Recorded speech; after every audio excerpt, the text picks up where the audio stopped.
Dear students, welcome to science academy. आज हम सीखेंगे chapter 10 electricity and magnetism. Next चलते हैं हम यहाँ पे। मिनी एक्सरसाइज क्या है, what actually flow when we say current is flowing in a circuit. अब यहाँ पे हम आंसर देंगे electric charge actually flows when we say current is flowing. Electric charge flow करता है, इसको आपने प्रॉपरली आंसर करना है। Why switch are connected in circuit. Circuit में स्विच क्यों लगाए जाते हैं? Switches are connected in the circuit to control the flow of electric current. They can also use to turn the circuit off and on. Electric current जो हमारे पास flow हो रहा होता है उसको कंट्रोल करने के लिए यूज होता है, और या फिर उसको ऑन ऑफ करने के लिए यूज होता है switch. Name a device that produce heat. यहाँ पे देखें, इलेक्ट्रिक हीटर भी प्रोड्यूस करता है और जो इलेक्ट्रिक आयरन है वो भी हीट प्रोड्यूस करती है। Name two devices that produce light. दो डिवाइसेज बताएं जो लाइट प्रोड्यूस करती हैं। Two devices that produce light are light bulb and flashlight. What is the unit of electric current. अब करंट का यूनिट, वोल्ट का यूनिट तो volt ही है, करंट का यूनिट क्या है? एम्पेयर है। The unit of electric current is ampere, और इसको ए से रिप्रेजेंट करते हैं एम्पेयर को। आगे चलते हैं हम। एक्टिविटी 2 क्या है? Material required a dry cell. Cell चाहिए हमें, जो आम सेल होता है, रिमोट में भी डलते हैं, टीवी के रिमोट में। एक बल्ब चाहिए, स्विच चाहिए, कनेक्टिंग वायर चाहिए, 10, 20, 30 centimetre long piece of nichrome wire. Nichrome wire चाहिए हमें। जहाँ पे देखें, ये इस तरह की वायर होती है निक्रोम वायर। करना क्या है आपने? Make a simple electric circuit as shown in figure. Figure में क्या है, ये एक हमारे पास स्विच है, ये एक तार हमने बल्ब, हमने सेल से लगा दिया, आगे एक बल्ब लगा दिया है, तो इसको ऑन ऑफ करेगा ये स्विच। इस तरह का हमने सर्किट बना लिया है। Switch on the circuit and observe the brightness of bulb. Bulb की रोशनी इस स्विच को ऑन करके चेक करें। ये हमारे पास यहाँ पे ये वाली निक्रोम वायर है। इस वायर की ये हम लेंथ बढ़ाएंगे, देखेंगे ये बल्ब की रोशनी ज़्यादा होती है या कम होती है। ये कम होगी, क्योंकि ये वायर जो है ये पूरा करंट पास नहीं करती, थोड़ा पास करती है, तो इसलिए इस वायर के अंदर रेजिस्टेंस होती है।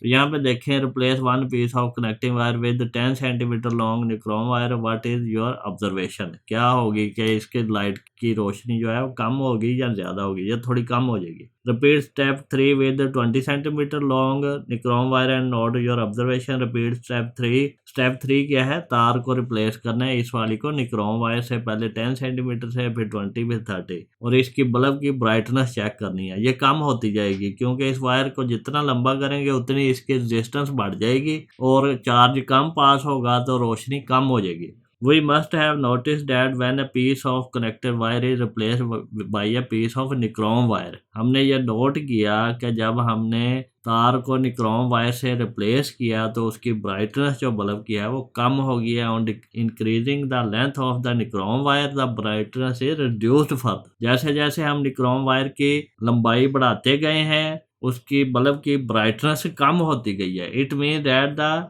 Current passing through bulb has decrease. जो करंट बल्ब से पास हो रहा था वो कम जा रहा था। This is because the nichrome wire opposite the flow of current. Current के फ्लो को अपोज करता है, कम फ्लो करता है, डिक्रीजिंग इट्स वैल्यू, और करंट की वैल्यू कम कर देता है। The opposition increase more as longer piece of nichrome wire is used. और ये करंट के फ्लो में जो रुकावट है उसको बढ़ा देता है जैसे जैसे हम इस तार की लंबाई को बढ़ाते हैं।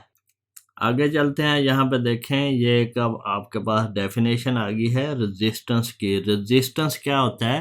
रेजिस्ट करना, किसी चीज़ को मुखालफत करना, करंट के फ्लो में मुखालफत करना, यानी कि करंट का फ्लो कम गुजरने देना, उसको हम कहते हैं रेजिस्टेंस। यहाँ पे देखें, the measure of the hindrance. Hindrance क्या होता है? रुकावट to the flow of electric current. Current के फ्लो में जितनी रुकावट होगी इन एन इलेक्ट्रिकल सर्किट, उसको हम क्या कहेंगे? ये उसकी रेजिस्टेंस है। Resistance is measured in ohm. अब यहाँ पे देखें, शुरू में आपको एक क्वेश्चन किया था कि रेजिस्टेंस क्या होती है, उसका यूनिट क्या है, तो उसका यूनिट क्या होता है? ओहम। और symbolised by the Greek letter omega, और इसको ग्रीक लेटर ओमेगा से रिप्रेजेंट करते हैं। Ohm is the SI unit of resistance, ये रेजिस्टेंस का एसआई यूनिट है और इसको ओमेगा से इस तरह रिप्रेजेंट करते हैं। According to Ohm's law the resistance R is the ratio of voltage across a conductor and current flowing through it. Resistance क्या होती है, जितना हमारे पास वोल्ट गुजर रहे हैं और जितना करंट है उसकी रेशो को रेजिस्टेंस कहेंगे। फॉर एग्जांपल अगर हमारे पास 20 वोल्ट हैं और उसका करंट जो है वो 2 एम्पेयर है, तो इसे डिवाइड करके 10 उसकी रेजिस्टेंस होगी, और इसको क्या कहेंगे 10 ओहम। ये हमारे पास ऊपर वोल्ट हैं, नीचे एम्पेयर हैं, और इसकी रेशो जो है इसको हम क्या कहते हैं रेजिस्टेंस, और वो इस तरह कैलकुलेट करते हैं। Mathematically it is written as a, mathematically इसको क्या लिखते हैं, रेजिस्टेंस को R से रिप्रेजेंट करते हैं, वोल्ट को V से करते हैं और करंट को I से करते हैं। तो ये हम इस तरह इसको लिख लेंगे। The above relationship is discovered by German scientist, ये जर्मनी का साइंटिस्ट था जॉर्ज सिमोन ओहम, तो उसने अपने नाम से इसकी यूनिट रख दी है कि ओहम रेजिस्टेंस का यूनिट ओहम है। It is therefore called Ohm's law, तो ये जो रिलेशनशिप है इसको ओहम्स लॉ कहते हैं। तो आगे आप देखते हैं ये क्या लिखे हैं, do you know the resistance of different material is different. Material क्या है, तार, जिस तरह लोहे की तार है, कॉपर की तार है, एल्युमिनियम की तार है, उसकी रेजिस्टेंस सबके डिफरेंट होगी।